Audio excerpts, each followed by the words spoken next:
Guys आप लोग कैसे हो। आपका स्वागत है लेजेंड गेमर पर। असंभव असंभव। तो आज के इस वीडियो में हम बात करेंगे tonight update of free fire के बारे में। चलिए वीडियो स्टार्ट करते हैं। असंभव असंभव। तो चैनल पे आए हो तो लाइक कीजिए, शेयर कीजिए और सब्सक्राइब कीजिए। साथ ही साथ इंस्टाग्राम पे भी फॉलो नहीं किया तो इंस्टाग्राम का लिंक डिस्क्रिप्शन बॉक्स में देखने के लिए मिल जाएगा गाइस, उस पर भी फॉलो कर देना।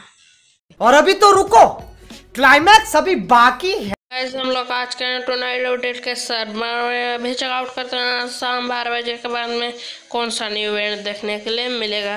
तो आज ये हमारा नेक्स्ट MP5 का इंक्यूबेटर होने वाला है। ये इसका एनिमेशन है गाइस। तो आज ये 4 MP5 के स्किन्स है गाइस। एक ऑरेंज है गाइस, एक ब्लू है, एक वायलेट है और एक ग्रीन है।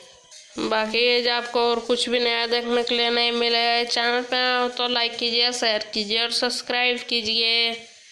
बस आज के लिए सिर्फ इतना ही। अगर तुम्हें भी इस वैलेंटाइन लड़की चाहिए तो लाइक मारो, और अगर तुम लोग नए हो तो सब्सक्राइब करो। वो जो लाल वाला बटन है उस पर जितनी हवस निकालनी है उतनी हवस निकालो, मुझे नहीं पता, बस क्लिक हो जाना चाहिए। अब मैं भी चाह रहा हूं यार कुछ उखाड़ लें यार, जिंदगी में कुछ कर ले हैं। बाय।